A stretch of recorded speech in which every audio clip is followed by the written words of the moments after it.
virtual. What does that mean? That means thousands of people who could not maybe attend the live event are now, through the comfort of their own home on their computer, going to be able to participate and have a ticket and be part of the Live to Lead conference. You do not want to miss this. We're inviting you to learn from a few intentional people that I've invited to share the stage. Steve Harvey, Kat Cole, Alan Mulally, Farida Bedway, Alfred Baku, Craig Groeschel. They will all be joining me, and let me tell you why I picked these people. This is not a time for an L2L, just to have just people who can speak well. We have to have leaders who model how to overcome adversity well and will help you throughout this incredible crisis. At our virtual event, there will be opportunities to participate in Q&A, live chat with other growth-minded leaders, engage in polls and other audience engagement tools so that you're a part of the conversation. We've made this so not only can you join, but your team could join with us also. So join me as we bring you Live to Lead, a virtual event, and together, let's make the most of this year. Let's lead with intentionality.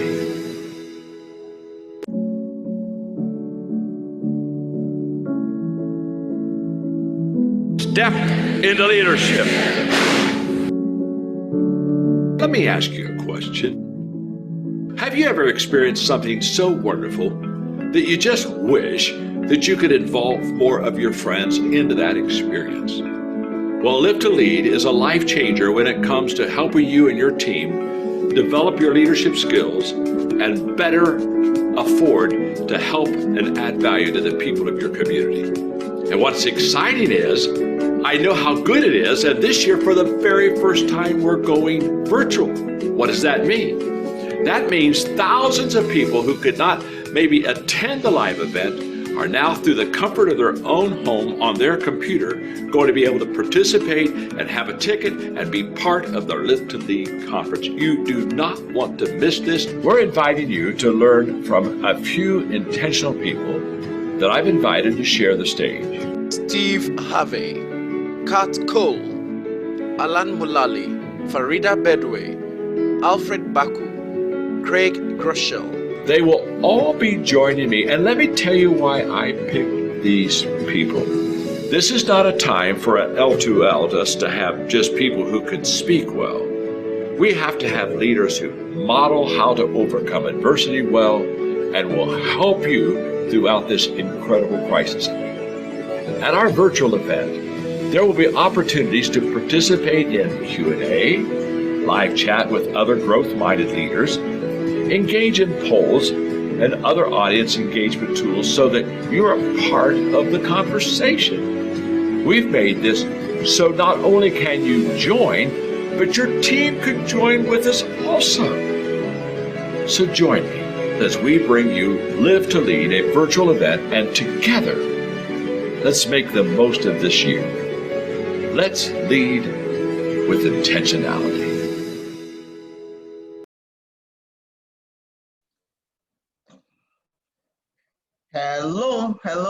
Hello. Good evening. Good evening to everybody. I see lots of people joining and coming in. So you are all very welcome to the leadership platform. We're excited this evening to have you. We want to thank God the Almighty for his care, for his protection. We thank him for granting us life and health. We thank God for giving us the opportunity to influence and impact the world. We thank God for this platform where we can learn and share and grow together. So you are all very welcome, and our prayer this evening is that the Lord will lead us and teach us and strengthen us so that at the end of the 1.5 hours, all of us, everybody who is here, is going to become a better leader. So thank you for making the time and spending part of your Saturday evening with us.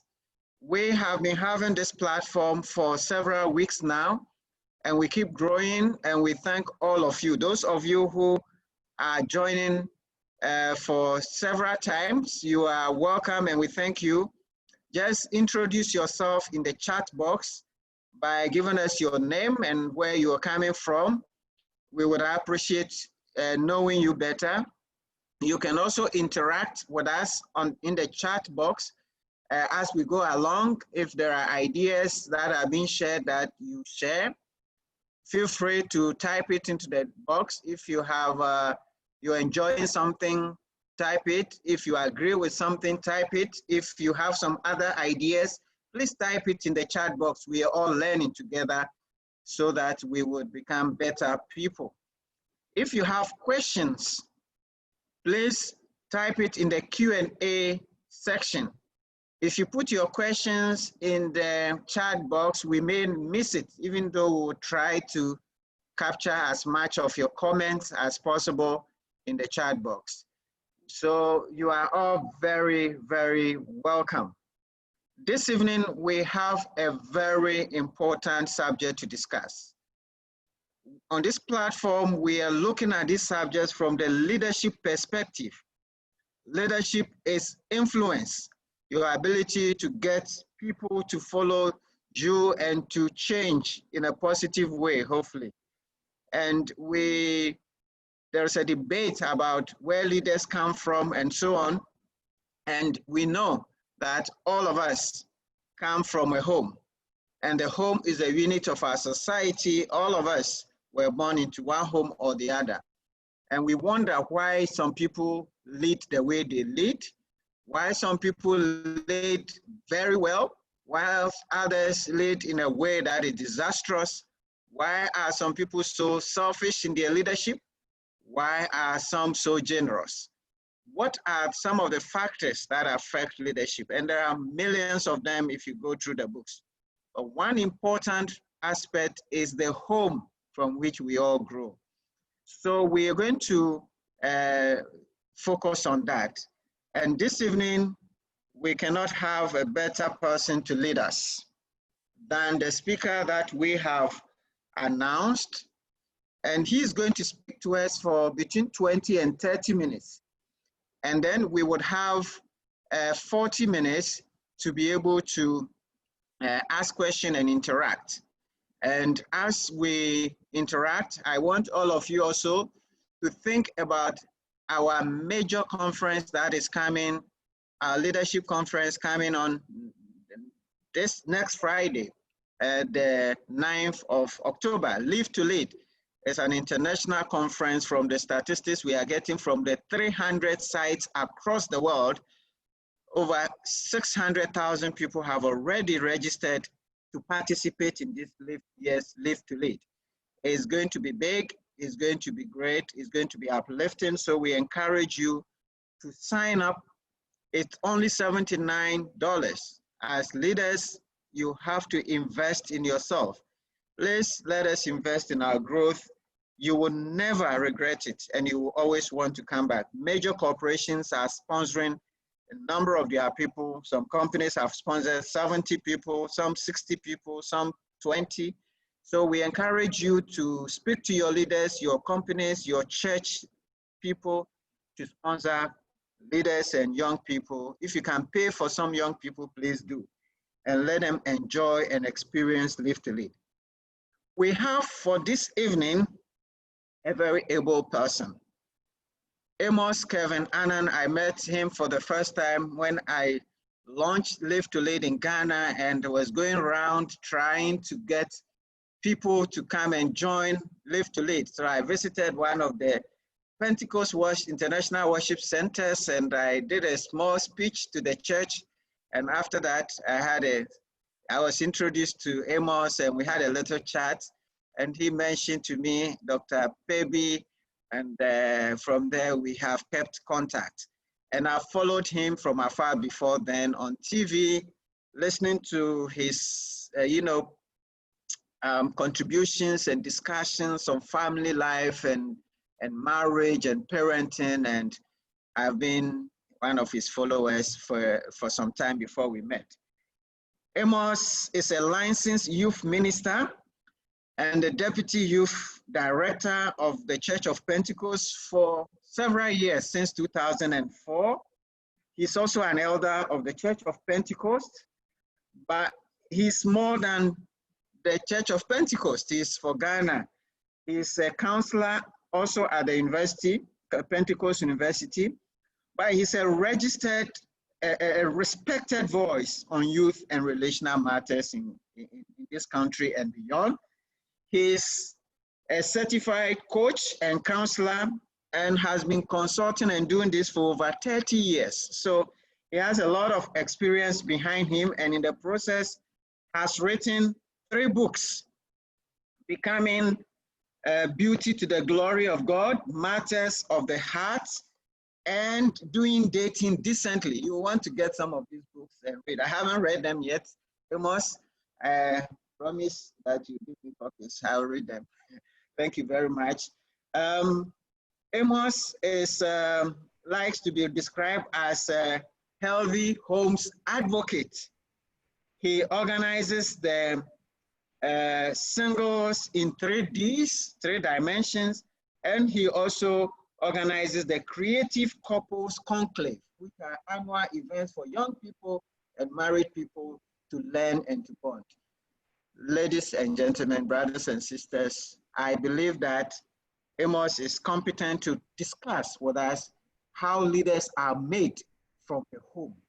So welcome, Amos, Kevin, and Amos, all for you. The platform is yours. Take us away. Thank you very much for accepting to be with us. Thank you. Thank you, Brother Sam. Thank you, Madam Sarah. Thank you, the leadership team at your end. And I'm so elated and thrilled by what the Lord is doing through the CTL family, as well as the Live to Lead project. And we thank God for the life of Brother John Maxwell and the team at the headquarters. It's indeed an honor to be called upon to share a few thoughts and to learn together as people who are playing critical roles in our various sectors, particularly as we have alluded to the home. And so we are grateful. I come not as an expert, but as a learner as well. So as we get to interact, I would also be picking some nuggets from brothers and sisters on the platform. And there's no end to learning, really. So you're all welcome to home. And home is where we all belong. And I have requested kindly of our brother to be sharing the slides as I go along. Now, all of us, like you rightly said, have come from a home. And when I was invited to speak to this subject, I was looking at what really it is that we could share with the people who will be sharing this platform with us. And I prayerfully considered 4 clear landmarks or roadmap for this conversation. First, the context and the concepts for this conversation, which is, leading from home. Secondly, some considerations that inform the nature of the conversation I'm going to be having with your people.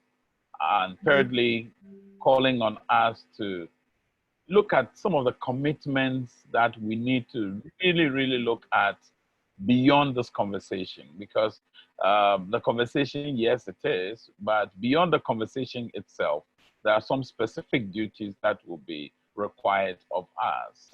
And finally, place a clarion call to duty as would be appropriate. One of my mentors, Billy Graham, who passed away, called into eternal glory last year, made a profound statement. He says, I believe the home and marriage is the foundation of our society and must be protected. When you look around, it's like the time of Nehemiah, when Nehemiah was in the comfort in the palace. It's striking to see how Nehemiah, whilst there enjoying all the largesse and all the privileges that he could be exposed to, one time requested to know the state of where he had come from, which was Jerusalem.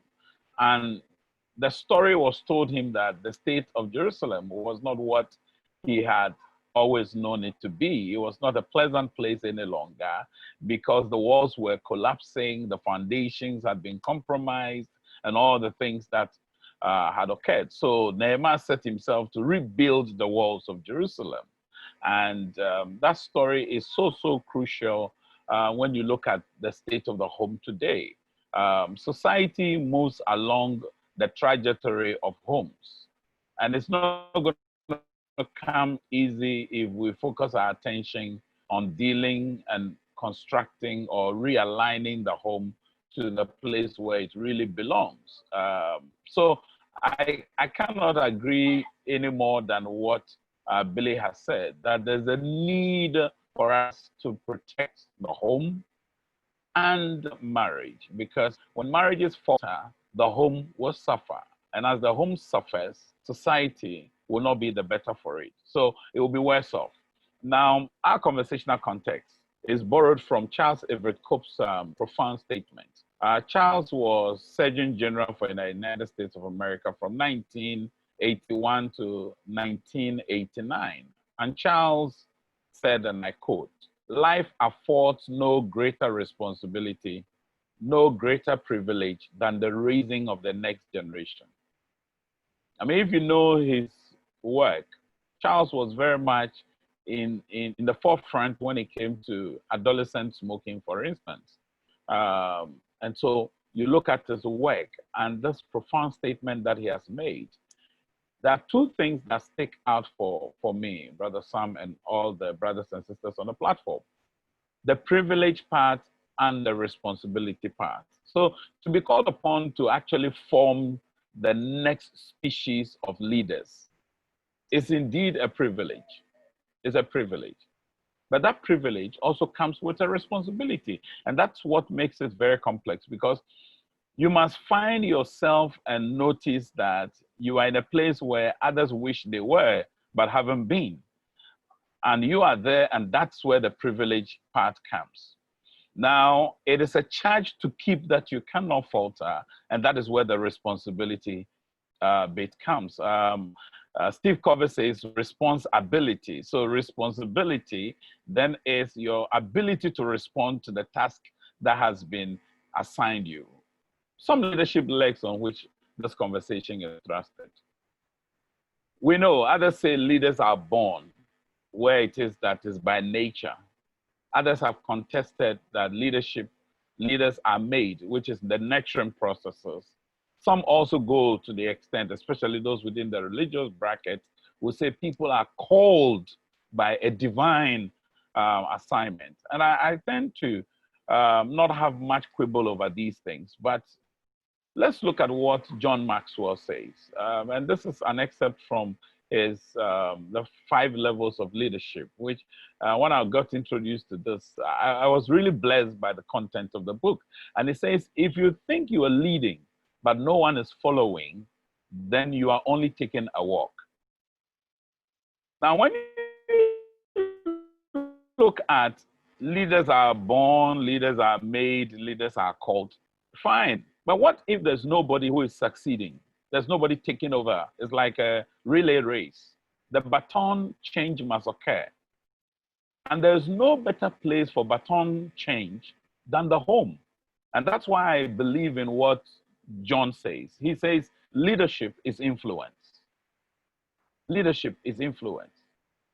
Now, so beyond leaders are born, leaders are made, leaders are called, is the critical aspect of what John proposes for us to consider.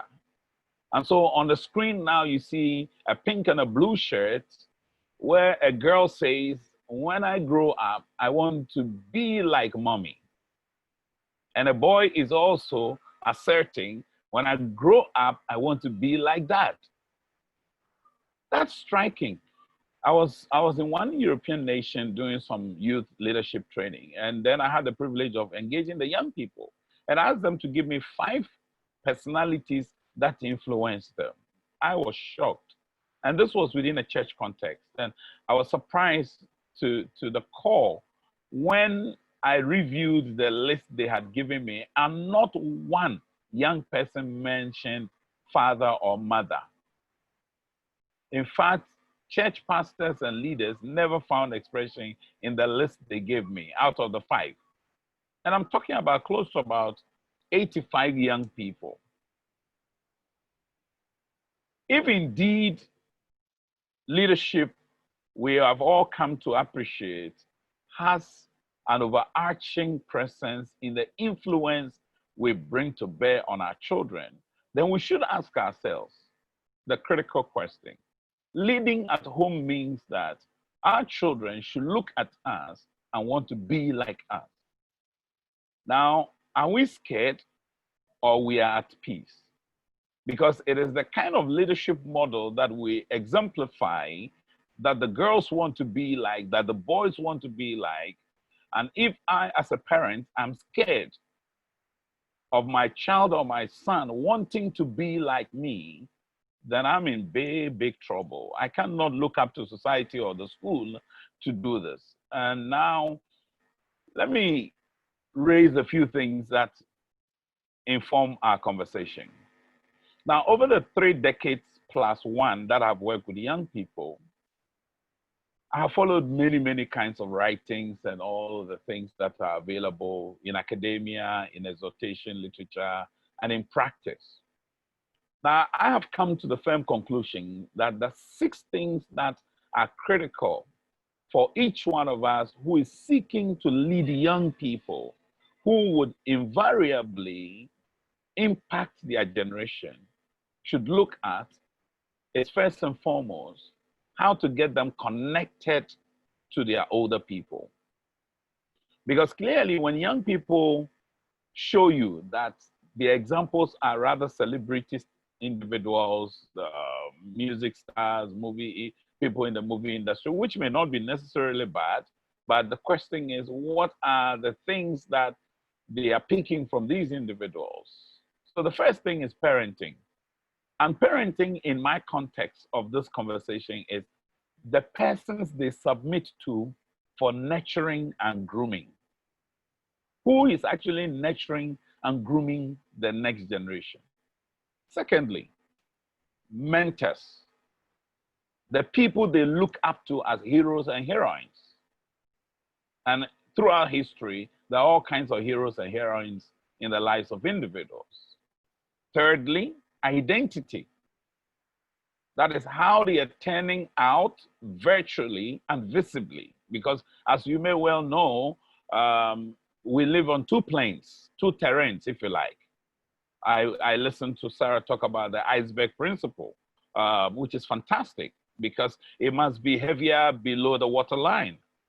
Otherwise, you're going to have a challenge building a superstructure that can even collapse because the foundations may be compromised. And identity is at the heart of it. How young people show themselves on the virtual plane and then in the visible plane, which is the real world, where we physically live. But for many young people, the real deal is being where we share. I mean, the Catholics say, I think, therefore I am.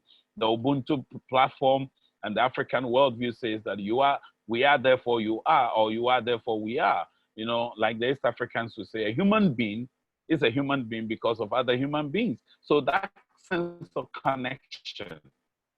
But for the young people, it is you share, therefore you exist.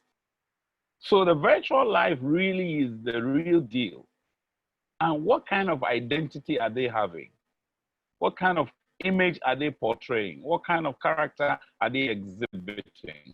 And those are very, very important things out there. Then the 4th one is the values. You know, the belief systems that regulate their behavior. Because if the things they believe are negative, are awful, it will turn out that their behavior will be negative and awful. It's like computer system, garbage in, garbage out, giggle, as we've been told. The 5th one has to do with their priorities. What are the things that mean so much to the young people? So if you're seeking to actually connect with this disconnected generation who are actually outsourcing these things from the home, There's a need for us to look at our own priorities as adults, our own priorities as parents, our own priorities as caregivers, guardians, and what have you. And finally, morals, what they consider as normal. You see, there's a whole debate about whether or not we should go A or B, but at the heart of it is when normal looks boring, abnormal looks attractive. And so there's a need for us to get our parenting priority right, guardianship priority right. And priority is key because it's like the economists would say, your scale of preference. You arrange your things in order of which one is meritorious to you. And I found this statement somewhere whose author I'm not too sure. He says the job of a parent is to help his or her children come to know themselves, grow to like themselves, and find satisfaction in being themselves. Now, because this is the individual who ultimately is going to influence the dynamics of society. Now, the job description as has been prescribed here, for me, is fantastic. Many young men and women that I have engaged with over the last 3 decades of my life have not actually discovered who they are as image bearers of the Creator. And so they are living a borrowed life, or a facade, or a smoke screen, or a screensaver, as they say it in the computer world today. And so at the heart of it is how parents can help the child know who they are. Secondly, they must appreciate who they are. They must not regret who they are. Those of you on the platform, if you haven't read the book titled The Child Called It, I will recommend that book strongly to each one of you. The Child Called It. Young people must not reject themselves. We've got to groom them to come to a place where they actually accept themselves and not reject themselves. And when they do not reject themselves, they find satisfaction in who they are. And that will lead to many, many, many things. So at the heart of the home are these things. First and foremost, home is where our story begins. So every human being, including those of us on the platform right now, we have a story, and our story began from somewhere. And we should ask ourselves the question, what is the nature of our story? It is also the place which is not just a building, a construction, but it's also a feeling. I learned this in a project I undertook in Haiti, where we had, working with a Swedish-based NGO, we had taken young people off the street and placed them in shelters. And these young boys ran back to the streets when they only had a chip box. And when myself and my colleague were sent there to go and investigate what was accounting, because huge sums of money was invested in that project, and yet they had gone back to the street. And so we discovered that the young people at that time preferred the street because they found the street to be more homely than the shelter. That's what's scary. So home is not a place, it's actually a feeling, it's an atmosphere, it's a condition. It's far more than a structure. It's the entire ecosystem that exists in a place. Now, and true, we have said it. I mean, our forebears said it, that there's no place like home. And indeed, you may find a substitute to home, but home is more than just a place we go to sleep. And so some indicators of the home and how it shapes young people. Home is where love resides. We should ask ourselves, is there love in our home? Are we loving each other? Are we saying it? Are we showing it? Are we living it? Are we practically transferring that? Because a lot of the young people I see who don't have self-love and are self-destructing, they are in settings where there's no love, if at all, it's not told to them. Secondly, is where we learn lessons. What lessons are the young people picking on what it means to be a human being, what it means to be a citizen, what it means to be a person of faith, what it means to be productive, what it means to be a person who has moral turpitude, what does it mean to be compassionate, what does it mean to be excellent. All those things, they are lessons that they are learning. And there's nowhere they would learn this better than looking up to their older people. Home is also where memories are molded. It's not only lessons, but I still have memories in my mind. I reminisce sometimes growing up as a child. And the memories that are living on in my mind as a young person, I still look at them and I'm surprised some of the things that I still need, even now at age 50 plus. Also, home is where legends live legacies. And so leadership at this point in the home must pay attention to these four critical things: love, lessons being learned, memories being molded, and legacies being left and bequeathed to the next generation. Now, there's an African proverb that says, home is not where we live, home is where we belong. And another African proverb that says that what the child says, he has heard at home. Now, so when I meet a child and they're saying some things, I have to now gauge the kind of home they're coming from. And the home then shows us what it is that is going to be a precursor to what the child is exemplifying. So what will be our commitment beyond this conversation? Well, John Adams says that children learn the meaning of morality, religion, and respect for law from the habitual fidelity of their parents to one another. And so that means that at the heart of it, before you think of your child looking prim proper, your child looking excellent, your child becoming a corporate executive, your child becoming a good citizen, your child becoming anything that will be an ideal template on which society is constructed, it's important to remember that they are not going to learn it from anywhere far more than the habitual fidelity. You see, the word is habitual. It must be consistent, it must be intentional, it must be gauged, it must be seen, it must be something that is evidential. So what are we looking at? First and foremost, I'm considering mindset change. Mindset change. In us as adults, we've got to begin to check off that whole mantra that says you can't teach an old dog new tricks. I have contested that for a while now because I had a very interesting experience traveling from the Netherlands through Paris by train. And I sat in the coach, the side of the coach, and I saw a blind lady being led by a dog to use the restroom. And the dog squatted by it and led the lady as soon as the lady flushed the toilet, and they just lifted itself up and led the lady back to her seat. And I said, look, those who are sitting in our part of the world that says you can't teach an old dog new tricks, they've got to have a mindset change. It's what they call paradigm shift. Because when you look at this, it's a formation process that we have. We're given raw clay. We've got to mold it into whatever we want as a porcelain. And that's where the price really would be. Raw clay doesn't cost that much. It's not expensive as the porcelain, which is the production end of things. So we as adults and as parents need to have a mindset change. And which mindset change we should trust Providence to help us to also help in our young people. Secondly, motivations. What is it that intrinsically drives us? You see, a lot of motivation I see today is induced from external sources.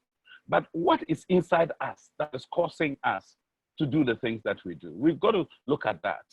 Thirdly, modeling. Modeling. Be the example that you wish to see. That's it. Be the change you want to see has been a slogan that I've heard in recent times. Then molding. Molding requires intentionality. You know, it will not always come out the way you expect, but it's important to intentionally mold. The fifth one is mentoring.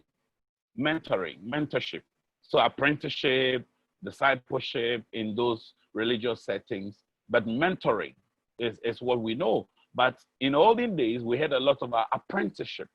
Okay, carry somebody along with you. John says if you're walking and nobody is following after you, then you're just taking a walk. Indeed, I accept that, and I share a lot in that. Like the butterfly, look at the stages. It moves from egg to caterpillar to the chrysalis to adult emerges, then finally you have a butterfly. Nobody finds an egg attractive, but everybody wants a butterfly, which is the end product, really.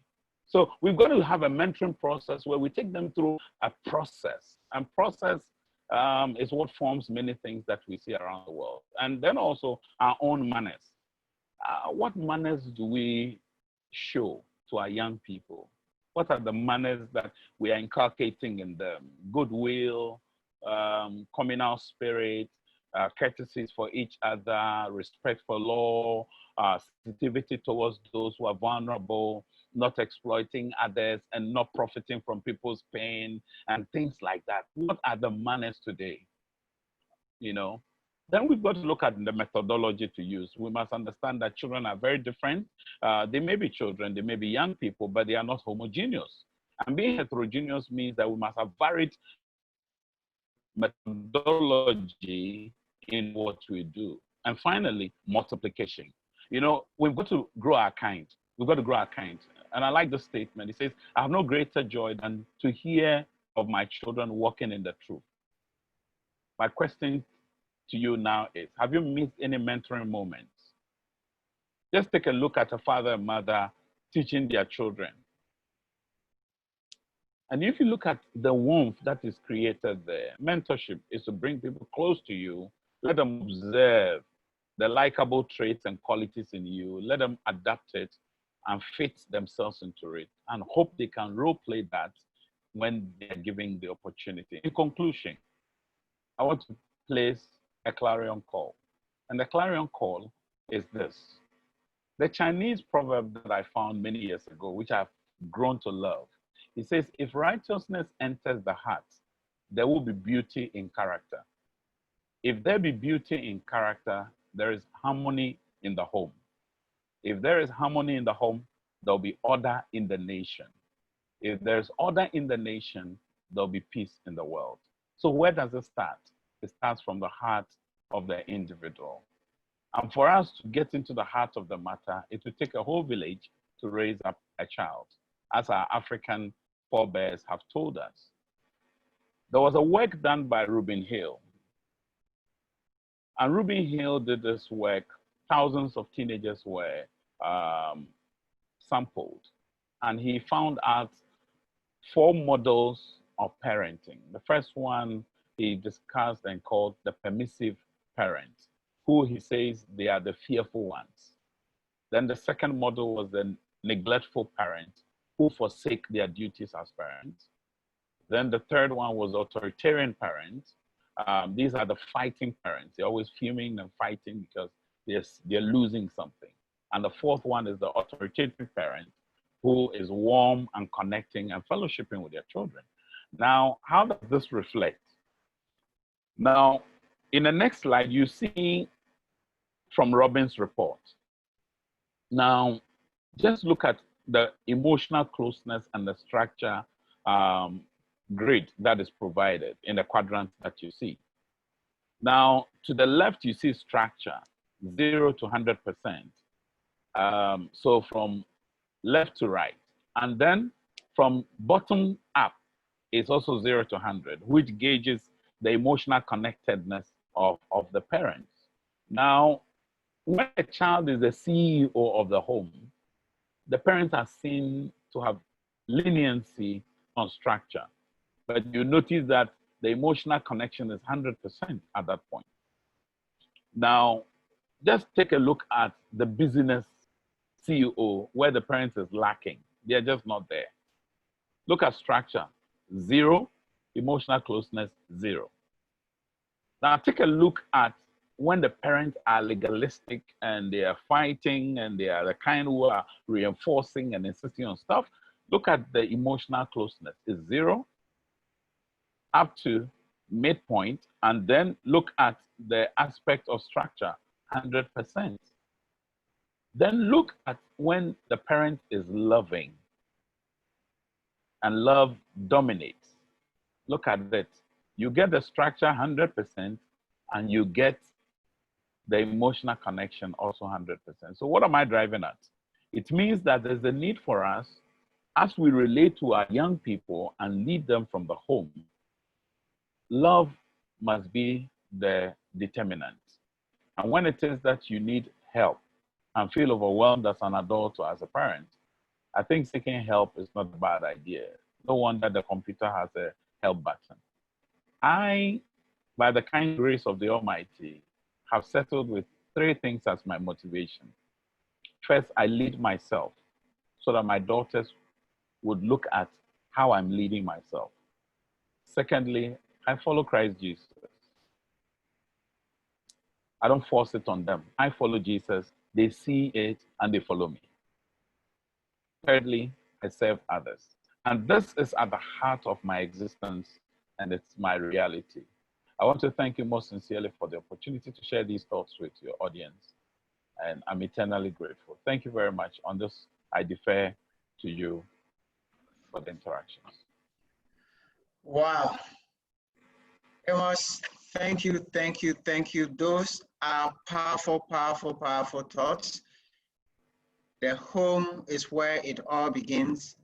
And if the home does its work, eventually we are going to have peace in the world because all the nations are going to, grow together and we are going to have a very beautiful world. Thank you, Amos, for those beautiful presentations, those beautiful ideas. At this point, we are going to move to questions and answers. And guys, as I tell you all the time, this is where we learn a lot of practical lessons. This is where your specific issues are addressed. This is where you learn from others what their issues are. So I encourage you to stay with us and to learn as we address specific questions. But for those who join later, I want to once again encourage you to go to our website and to register for Live to Lead. Live to Lead is a John C. Maxwell leadership conference. It is the top of his activities, the premier Live to Lead conference. And every year, Live to Lead is hosted in Ghana by the Center for Transformational Leadership. And we are, for the first time, holding this virtually. Several people have already registered. The event is on the 9th of October, which is next Friday. So you don't have to miss it. Already, if you register now, there are several bonus videos on leadership, past Live to Lead videos and others that you can learn from. The price is $79 and it is a very good investment. In fact, if you go on the website, you find that the ticket is being sold to the American world and others for $99. We have a special price of $79, and this is worth the time. We are starting at 9 and finishing at 5. John Maxwell will speak. Alan Mulally, the former CEO of Boeing and Ford, will speak. We have our own Alfred, who is the head of Goldfields Ghana, who is going to speak to us. We have a special guest, a lady who has lived all her life with cerebral palsy, but has overcome this challenge and become an internationally acclaimed software engineer. She has developed software for banks and microfinance across Africa. Her story is amazing and you would not want to miss it. Come and listen to Farida Bedwe and several other leadership experts share their experience and lessons that would actually encourage you to become a better leader. So go on our website, Live to Lead, at ctl-africa.com, and please register today and start learning. So at this point, we are going to move. I see a lot of comments. I'm profoundly honored to have shared the space tonight. That is what Amos is saying. He's happy that all of you are here with him. But there are several others who have also commented and are grateful. Great delivery. It's a blessing to be part of this. Somebody is asking if there will be a certificate. Contact us, we'll talk about that.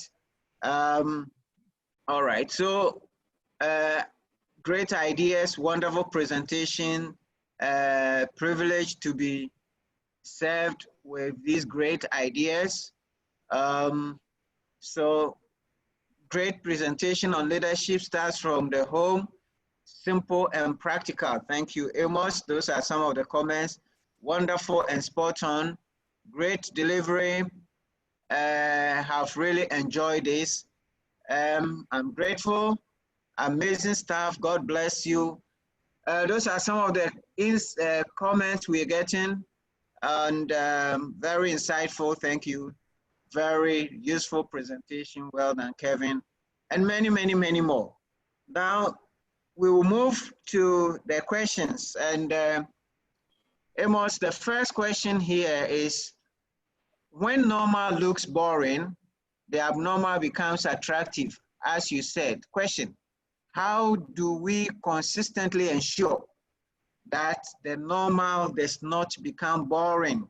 And that is a question from Yao Adom Boateng. I know him to be the CEO of INSEA. And that is his question. Right. And let me take one more so that you can answer them. Okay. Sam, the statement, home is not a place but a feeling, is so true, judging from the fact that every host of the house tells his or her guests to feel at home. Oh, okay, so that's a comment. So it's to affirm that they agree. So when people come, you say feel at home. So home is a feeling. Where do I get the book, The Child Called It?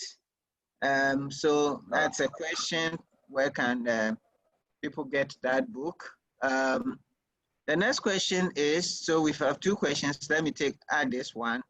Please, what will children who refuse to heed to parents' advice or teachings but go wayward be termed? Normally, mothers are blamed for it, yet some really did their best, but the child won't.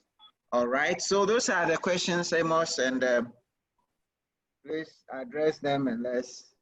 Thank you. Yeah. Thank you for, Yao, thank you for your question. I think that I want to strongly recommend that we stay consistent with what is normal, what is seen to be excellent, what is seen to be the example, the way to go.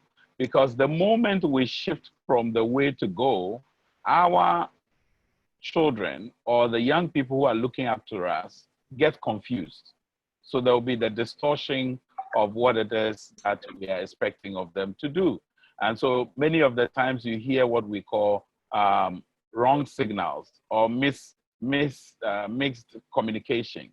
When that occurs, the young people get confused. So I would encourage each one of us to stay consistent on the track that is the model. Somebody said, a careful adult I want to be because little followers watch me. Their eyes, they can't escape me. The base in me, they think is normal. So what they see is what they will replicate. Where do you get the book, The Child Called It? I'll leave my email. If you send me an email, I can send you the PDF. My email is at the end of the slide, and hopefully Isaac can project my email at the point so that if you send me an email, I'll send you the PDF version. Please, what about children who refuse to heed parents' advice or teachings, but go wayward, be tempted? Well, he says normally the mothers are blamed for what happens. Well, it's important to also notice that a lot of the time the fathers are also bashed because the absence of the father creates a greater crisis. And fatherhood absence, there's enough data on it out there. And I don't want to repeat. So there's a need for us to understand that it's not about blame. Some children are strong-willed children, as Dr. Dobson would normally say. So if a child is strong-willed, no matter how you turn them around, sometimes they want to go their own way.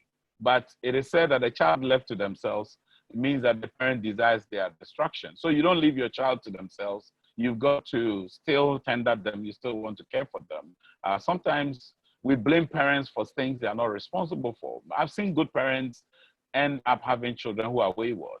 They've done all their best. I mean, sometimes your best is inadequate. Sometimes it's also that we have underestimated the potential threats that our children face, and therefore we lose our guard. And today, sometimes many parents are disempowered. And I find it an affront on parenting when we make parents feel like they don't know what they're about and they don't know what to do. Parents are still the most influential people in the lives of young people. Now, how do you manage children with different personalities? Now, Well, Kevin, like I said, just before okay. you move to that question, Okay. But where there's parenting training coming, is it possible that because we are not trained to parent, we're probably not doing a good job? That's why we may be losing the children, you know? So how do we as parents also acquire knowledge on how to train our children and be more effective? And the other point is that these days we have a lot of young people who are having children. So you have a child with a child. How does a child train up a child? How do you address those things? All right, okay. I think that follow-up is a very legitimate one to add. Well, you see, let's take children having children. By definition, a child is anybody below 18, isn't it? That's the legal definition. But I see that there are a lot more older people who are acting childishly because they are refusing to take responsibility for what they themselves do, which is the first indication of childishness. There's a big difference between being childlike and being childish. Unfortunately, in our part of the world, many people confuse the two to be the same, but they are distinguishing factors. Now, the other thing also I want to say is this, that there is enough resources out there. If for nothing at all, COVID has taught us that the wealth of resources online to build our capacity as parents, we have no excuse to fail our young people. Now, just as an accountant, a lawyer would always upgrade themselves, so must a person who is married upgrade him or herself. A person raising children must upgrade him or herself. You cannot stay in a state where you are perpetually going to blame a system for not supplying you what you need. That would be very, very unfortunate. It should not happen to any one of us here. We should all build our capacities. And building your capacity, and this is one of the platforms. Here we are building our leadership capacity. And this leadership at the home. So we are adding qualitatively to what it is that we're doing. My friend, Dr.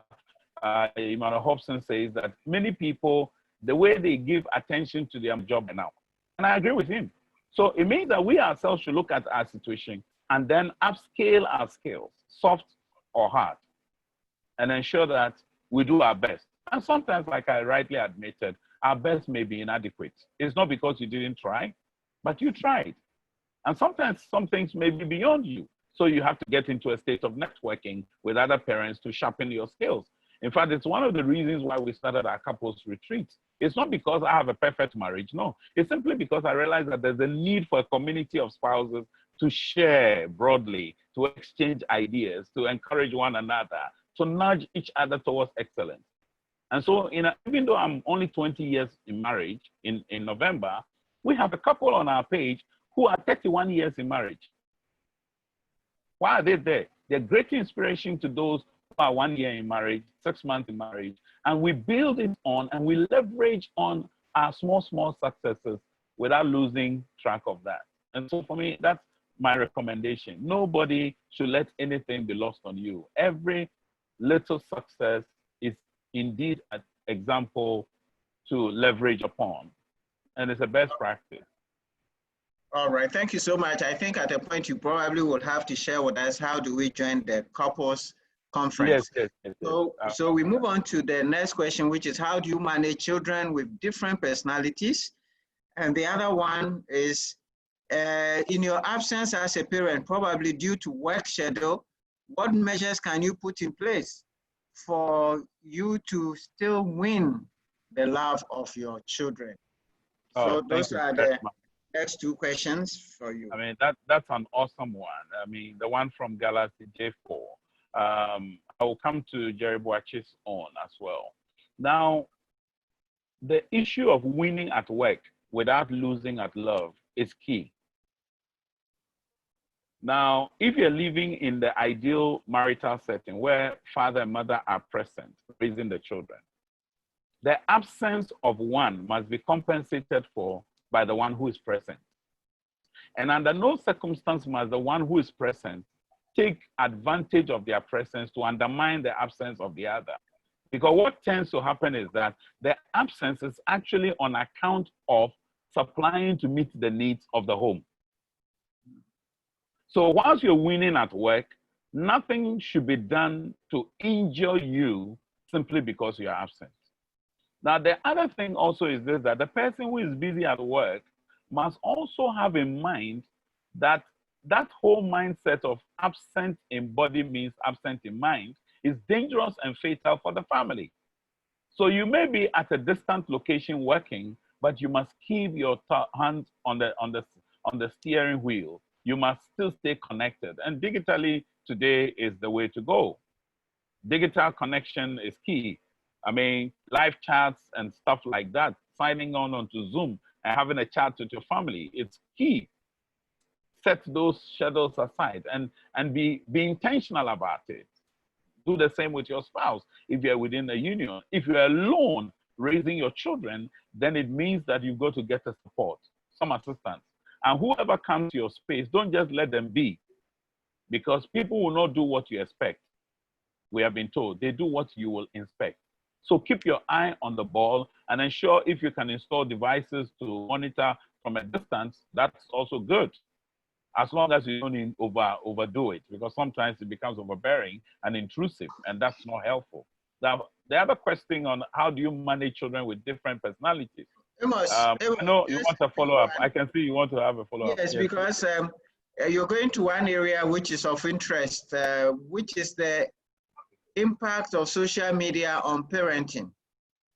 You know, today, you can tell your children, you can do whatever, but like your study also showed in Haiti, there may be people who are being influenced from different directions.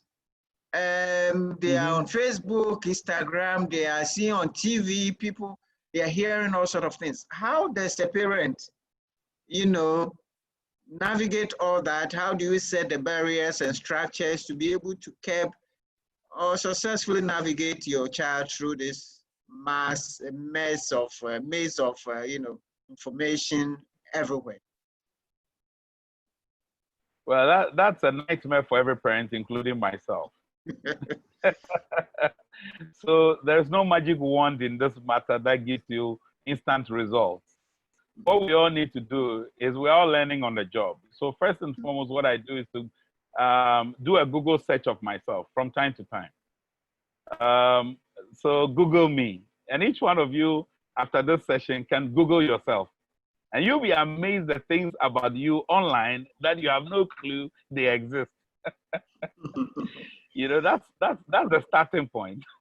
Now, what often happens is that where parents tend to gravitate, the young people run away from that. So parents are on Facebook trying to, you know, teleguide their children, and they have moved to IG.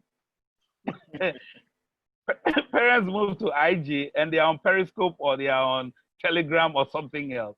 Now, if you want to do that, you would have a run for your money. Your energies will run out. So what you need to do is that building the capacities and the competences of your children to gauge first and foremost the threat. Second, to know who they are and what values they have to exemplify, so that they don't get confused when others are misleading them. You know, because they need to know themselves and the values that they themselves own, so that in your absence as a parent, they can live honorably. But if they do dishonorable things in your absence and only appear to be compliant in your presence, then that's from full respect, as we say it in Ghana here. And no parent deserves that kind of thing. So there's a need for us to look at the age appropriateness and the interventions and the liberties we give to the children. And as they grow in their show of responsibility, we give them more leverage to be more spatially free to act in the way that will be reasonable and not injurious to them. I think there's a whole presentation on social media and parenting and all that. We can have a conversation later on how to share this with your people. That will take a long time. So I can now move to the children with different personalities, right? Exactly. All right, okay. Now, just as we are, as adults are different from each other, I mean, the fingers on your hand are not the same. So it would be with your children. Some children are very outgoing, others are indoorsy. I mean, for instance, my younger brother who comes after me could be in the house for 2 weeks and not step out and he'll be comfortable. I'll get sick. It's only in recent times that I took a course. 20 hours. I took a course on solitude, silence, stillness, you know, that I have cherished the ability to stay still and not feel, you know, disrupt. So we should look at our children. Every child comes with a different fabric. They are made differently. They think differently. They interpret things differently. So there's a need for the parent to know how different their children are. That's the first thing. Secondly, what may hurt one child may actually be an incentive for the other. So you as a parent would also have to watch that. Now, some children can take a scold. You scold them and they're fine. Others, scolding will kill their initiative. So we as parents need to observe these different traits. And there's a book titled Understanding How People Misunderstand You. I mean, it's a great resource I would recommend to anybody on the platform because it helps you to first understand yourself as a person, and then understand how others also operate. The challenge is sometimes we're afraid our children are not exactly thinking like us, but it's just not possible. It will be unreasonable to go that route, and you'll be frustrated as a parent. Good. Thank you so much. I think that is a big area. One of these days, we'll talk about the different personalities and the leadership, you know, dimensions. Now, the next question is a child who insists to have his or her own way, no matter what you do to him or her. Please, how do you handle such a child? That's the first one. Two, the next question, I believe normality flows with the tide era. We are not in normal times, courtesy COVID-19. Is it not normal to protect ourselves and observe all protocols when we are faced with what we are going through? I think currently something is missing. What really makes it not normal? As I see a lot of things, internet usage, cashless society, etc., as normal. Your ideas. I'm not sure I get that question very well. I think I have a fair idea what he's trying to drive at. All right. Okay. Well, I mean, the whole concept of a new normal is a reality. I mean, I had always seen on flights persons from Middle East and Asia wearing nose masks because of the SARS. I remember one time going to Venice, and the entire flight that landed from Philippines or so had people, and I was scared. I was like, what's happening? They were all in face masks. I never, ever in my faintest of thoughts imagine that the time will come where I'm stepping out of my home and among the accessories I must have is a face mask. You know, Dr. Tabo once made a remark. He says, when change comes and you refuse to change, change will change you against your will and you will change crying. That's true. And many of us have seen the change. We are resisting the change. Mm-hmm. And pretty soon we'll be compelled to change along the line. And that will be fatality coming our way. So yes, the internet has come. We must use it reasonably. We must use it in ways that will not be injurious to us. We need to understand that not everything on the internet is savory for our consumption. Just as not every meal that is sold on the open market is edible.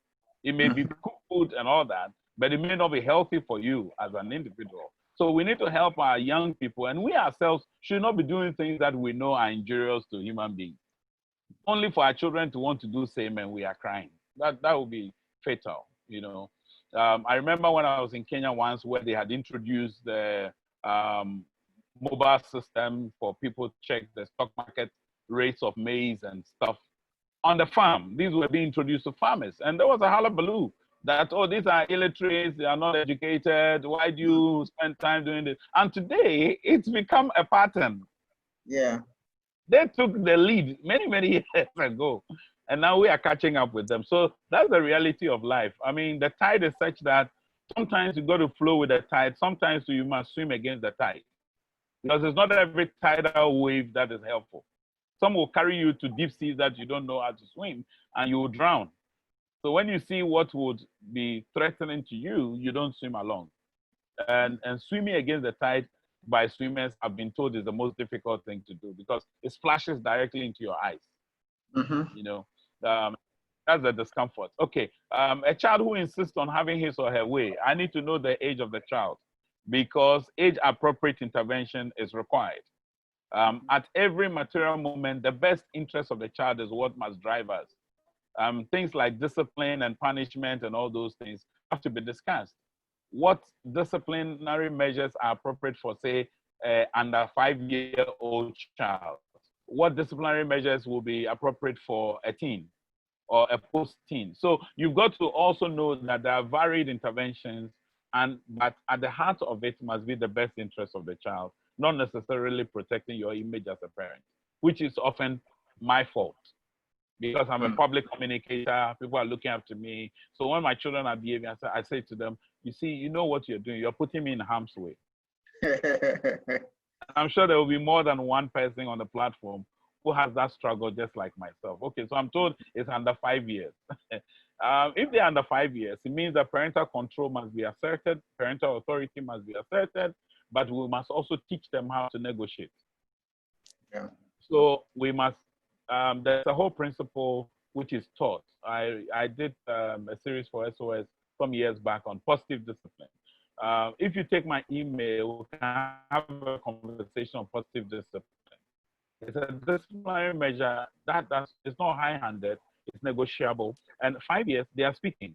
They may not speak like an adult, but they have their own language pattern. They are reasonable. We can help them to reason along the lines of their age. And they know what is injurious, what is not safe, and what is not helpful. So we should guide the 5-year-old child to see. I was watching a video recently, which a friend sent to me, of a father who was busy on his phone, and his baby in the cot nearly fell and tumbled over from the cot. And he dropped his phone and held his child. I found that's amazing drive of a parent, you know, to throw away your phone just to save your child. That tells us that we now need to reprioritize. You know, sometimes it's as if our gadgets mean more to us than our children. But for a 5-year-old child, yes, look them in the eye, let them see the things that are not right or wrong. And you as an adult, don't be caught doing the wrong thing and expect them to do the right thing. That's just impossible. Thank you. Then next question relate to that. Well, a bit different, but how do I manage a daughter who is overly extroverted and not make her timid? How do you manage? Okay, Yeah. so still again, we know that it's an extroverted child, but at what age are they? What is their age? Yeah. Yeah, because the age is significant. The age is significant. If they are, say, at senior high school level, there's a different intervention for them. At the senior high school level of of that nature, you are looking at rules plus relationship, which Josh McDowell says would elicit positive response. Now, rules minus relationship, you relate as a friend so that your instruction and guidance can easily be absorbed.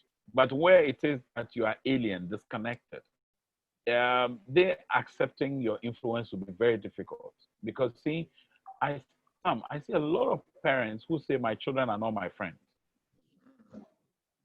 So there's no warmth at home. They don't even have a play item at home.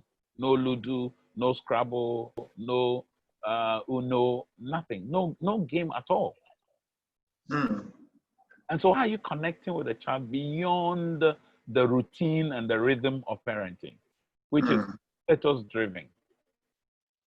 So let's build more friendship with the children so that we can connect, because friends actually influence friends. And so if we are talking about leadership is influence, and which is what we all on this platform believe it is true, then it means that friendship will grant us the opportunity to influence our children. All right. Thank you very much. I'm seeing a couple of hands up because we have a few minutes. I'm going to try to allow one or two to speak. All right. Okay. So I have Marjorie. Marjorie, are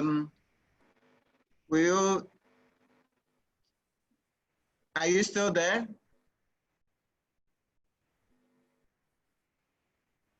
Okay. Hello. Yeah. Yes, hi, Marjorie, saw your hand up. Will you want to share why your hand was up, or was just a mistake?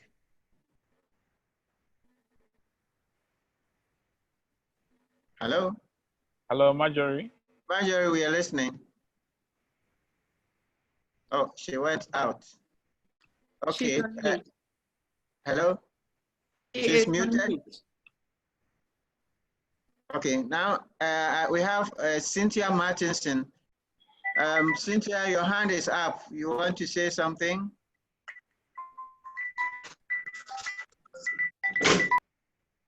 I Hello? can see Marjorie.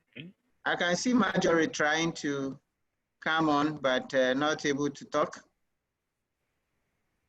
Cynthia? Uh-oh. What's going on here? I think okay. there's some network. It sounds to me that there's some network challenge. There must be. I'm seeing William Odro. William, will you want to try? William, you are muted.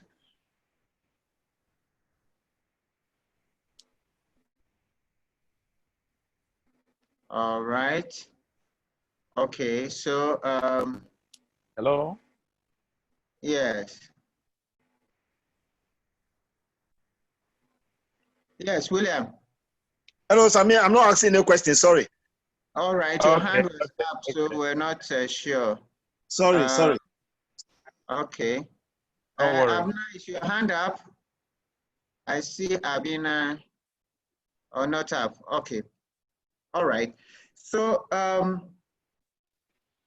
in the absence of any questions, I think we want to thank Amos, but Amos, you wanted me to share how. Yeah, you wanted me to share how people can be part of the couples conclave. I put a number out there. I put a number out there, which is my personal direct line. Please keep that. Send me a WhatsApp.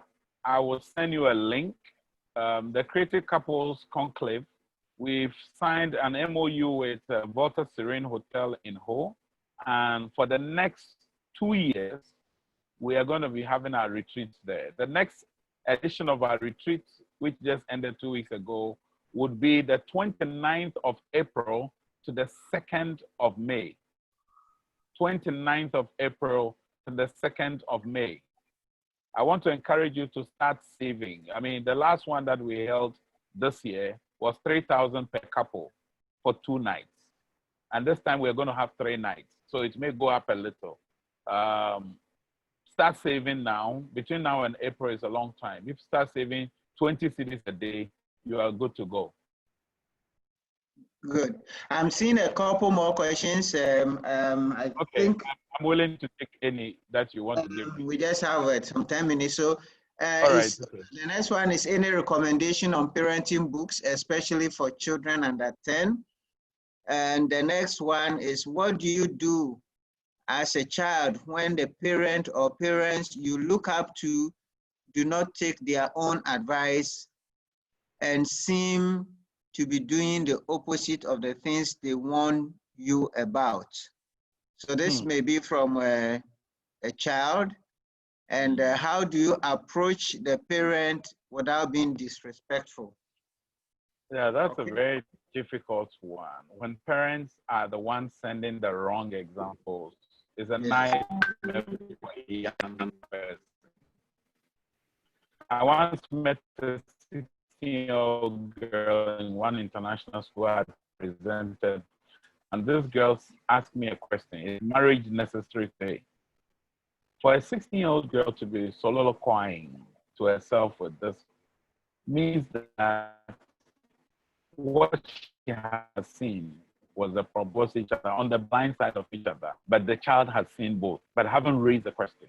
So it means that parental example is very, very important. It may be either a disincentive or an incentive. Now, how children do this without being disrespectful is tricky. It's very much dependent on the kind of parents you have. If you have, say, a choleric parent, if you directly speak to them, they'll find it an affront. So if you have a parent who is choleric, I would rather you write notes and stick it under their pillow or on their dashboard or somewhere that they will discover. Something innocuous must be done, because the choleric, we know, they like the bring it on type of thing. Now, if your parents say is a sanguine type, then they'll be inclined towards a conversation. So when they are in their heat of moments where they're excited, just join them. If they love their football or want to watch some telenovela, you just sit there alongside and you're having a chat as you're watching. Then you say, oh, well, you know, I have this thing I wanted to ask you about. Just post it in a question form or create a storyline, which may not be directly related to them, and try to get their answer.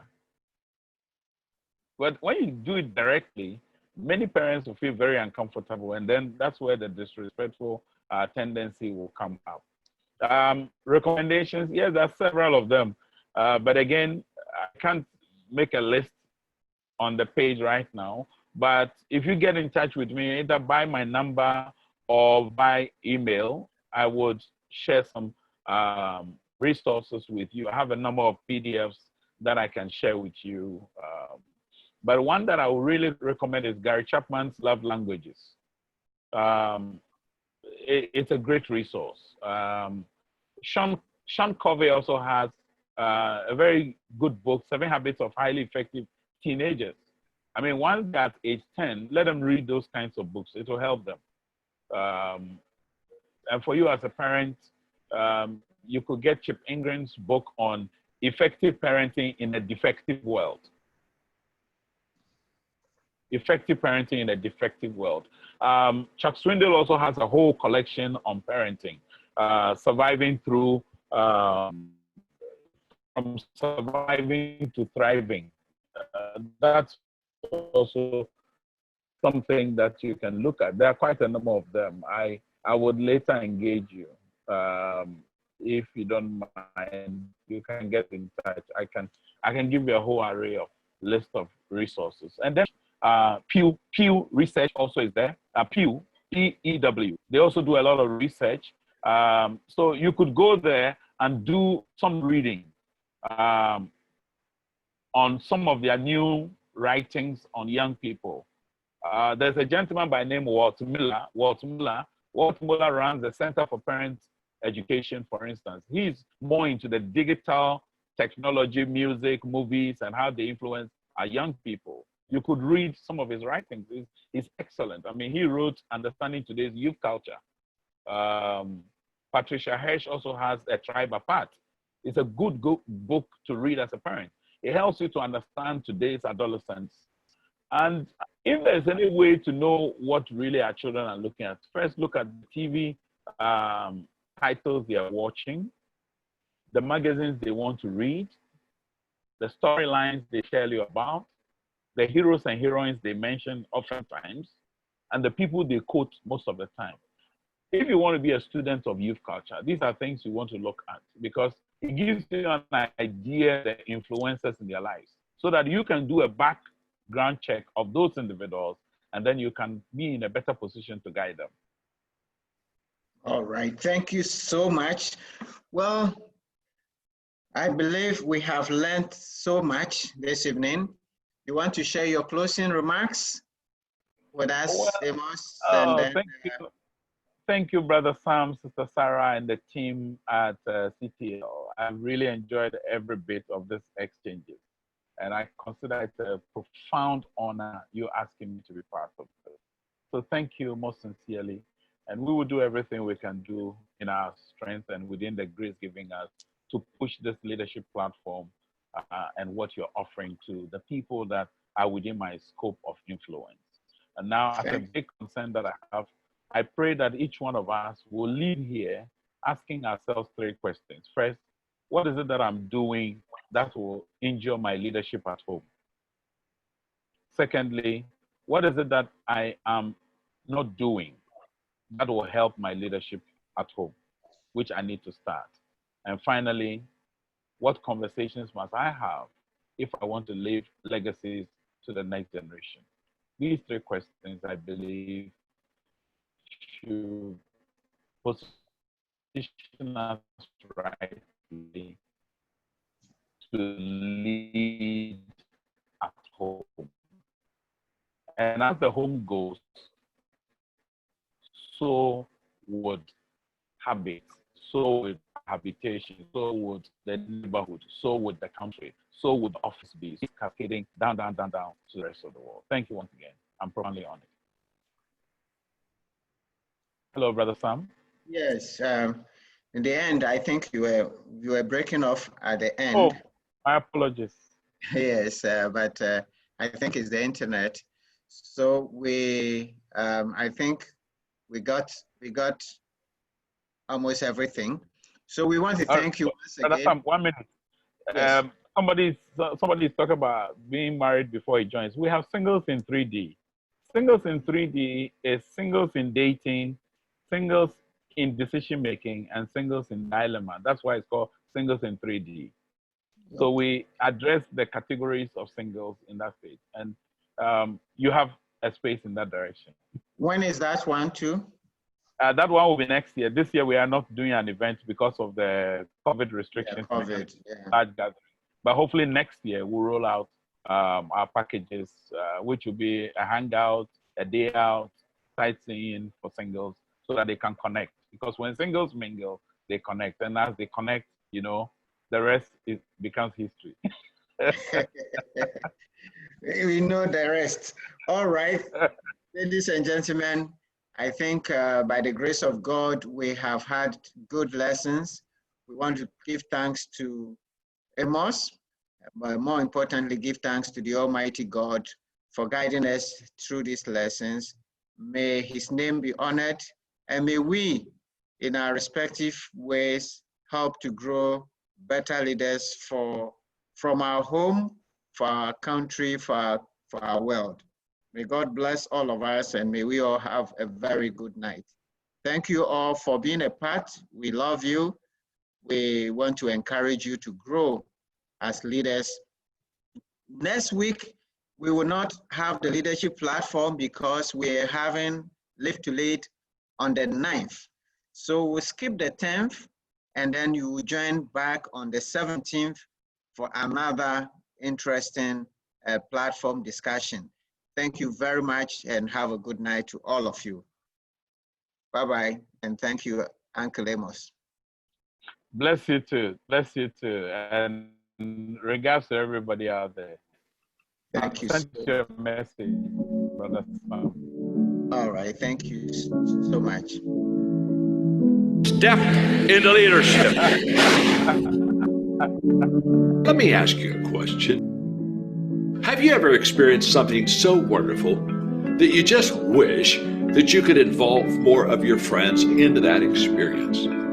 Well, Live to Lead is a life changer when it comes to helping you and your team develop your leadership skills and better afford to help and add value to the people of your community. And what's exciting is, I know how good it is, and this year for the very first time we're going virtual. What does that mean? That means thousands of people who could not maybe attend the live event are now, through the comfort of their own home on their computer, going to be able to participate and have a ticket and be part of the Live to Lead conference. You do not want to miss this. We're inviting you to learn from a few intentional people that I've invited to share the stage. Steve Harvey, Kat Cole, Alan Mulally, Farida Bedway, Alfred Baku, Craig Groeschel. They will all be joining me, and let me tell you why I picked these people. This is not a time for an L2L, just to have just people who can speak well. We have to have leaders who model how to overcome adversity well and will help you throughout this incredible crisis. At our virtual event, there will be opportunities to participate in Q&A, live chat with other growth-minded leaders, engage in polls and other audience engagement tools so that you're a part of the conversation. We've made this so not only can you join, but your team could join with us also. So join me as we bring you Live to Lead, a virtual event, and together, let's make the most of this year. Let's lead with intentionality.